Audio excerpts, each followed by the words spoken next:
नहीं, आप लोगों को जाकर के उनको सशक्तिकरण करने का जो काम करना है, तो उनके योगदान को हमको आपको समझना पड़ेगा। यहाँ पे अपने कोई बूथ अध्यक्ष नहीं बैठे, तो मेरा ये निवेदन है कि उनको बूथ अध्यक्ष को हम सब लोगों को अपन सब लोगों से सबसे बड़ा उनको मानना है, क्योंकि मंडल के अध्यक्ष के पास 60 गांव 70 गांव है, रोज विरोध नहीं होता है। सेक्टर के पास 6 7 8 10 बूथ में उनका विरोध होता है, लेकिन बूथ अध्यक्ष का विरोध रोज हर बूथ पर डेली होता है।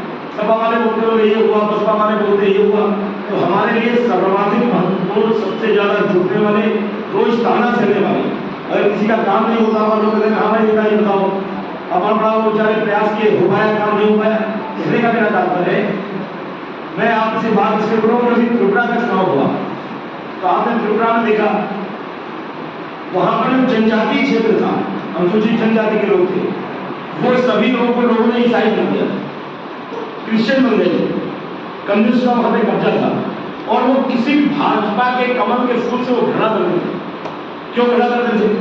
क्योंकि दिमाग में जहन में भर दिया था कि ये जो कमल का फूल है ना, जो पहले ये कमल का फूल है, ये कभी भी हमको पलटने नहीं देगा, हमको सुविधा नहीं देगा, क्योंकि हम लोग सरकार में नहीं रहे। लेकिन जैसे मोदी जी की सरकार बनी और वहां विकास शुरू हुआ, तो उन लोगों ने जाना कि भाई ये हम लोग गलतफहमी में थे, मोदी जी की जब से सरकार बनी वहां पे शांति हो गई, अमन हो गया, चैन हो गया, स्कूल, अस्पताल, सड़कें, पुल, सब कुछ काम वहां पे ठीक से होने लगा, वहां पे आतंकवाद खत्म हो गया। उन सब लोगों का मन बना कि हमको इनको भारतीय जनता पार्टी के पक्ष में मतदान करना है।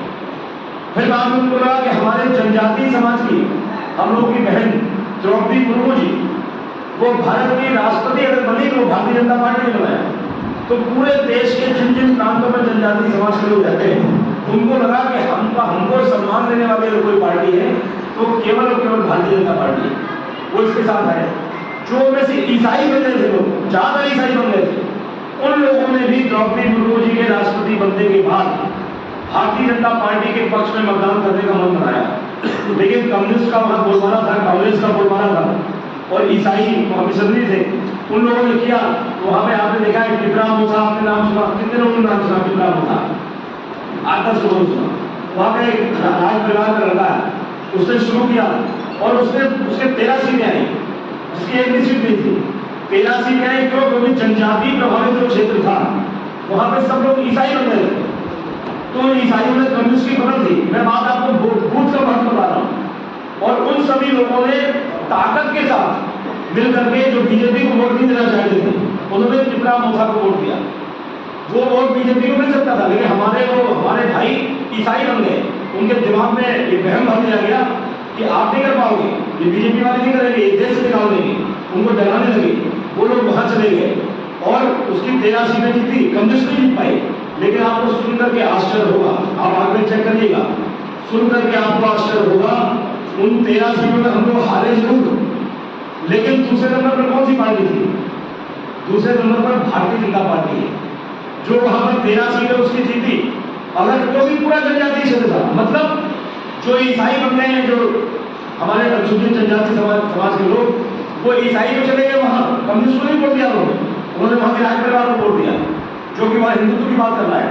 और बाकी जो ईसाई नहीं थे, जनजाति थे, उन्होंने सबने भारतीय जनता पार्टी को वोट दिया। कहने का मेरा मतलब है वहां से कम्युनिस्ट, कांग्रेस सब खत्म हो गया।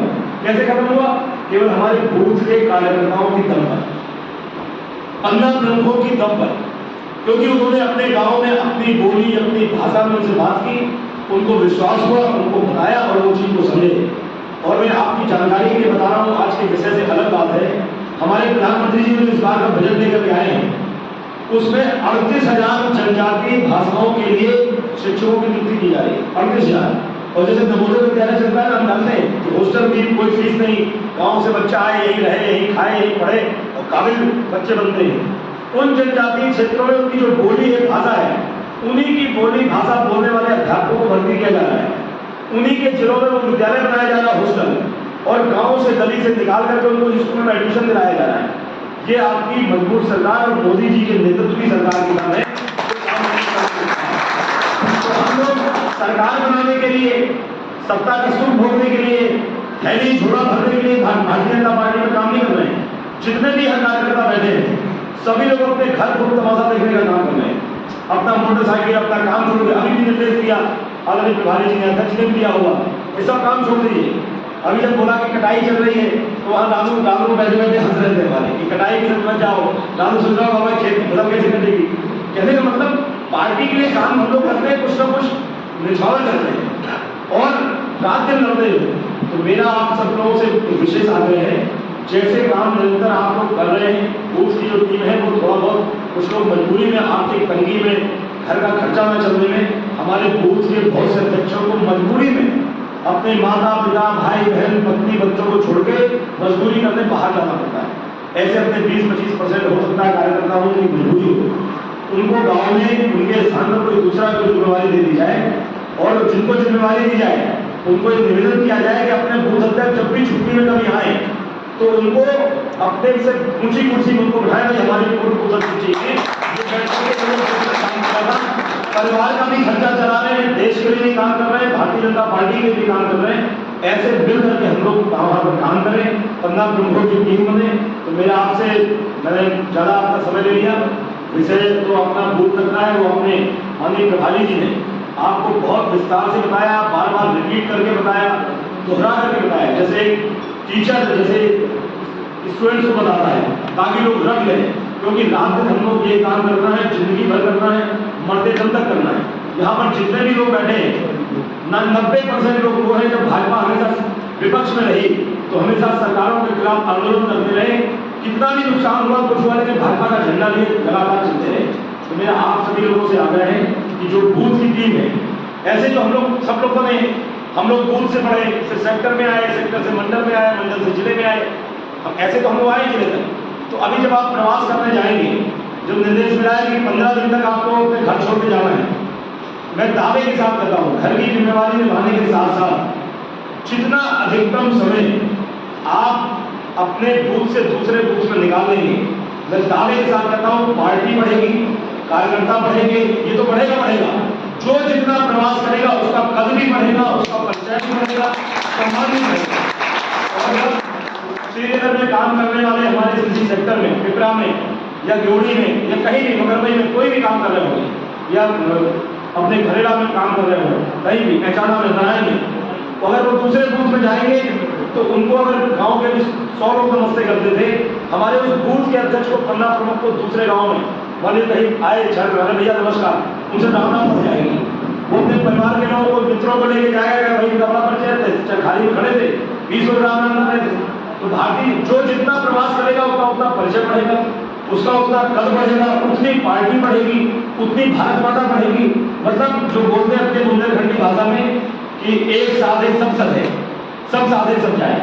तो हम लोग जब बूथ की टीम, बूथ के कार्यकर्ताओं को सम्मान देंगे और उसको उसकी सब बातों को समझते हुए काम करेंगे, निश्चित रूप से हमारी बूथ की ये ताकत है कि नॉर्थ ईस्ट में सरकार बन रही है।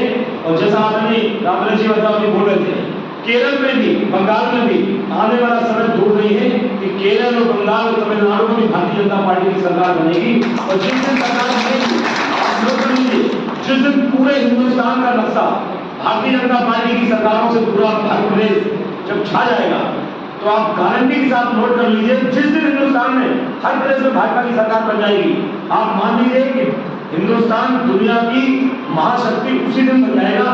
ये गारंटी की बात है, उसका रास्ता बूथ से निकलता है। यही निवेदन करके अपनी बात पूरी करते हैं।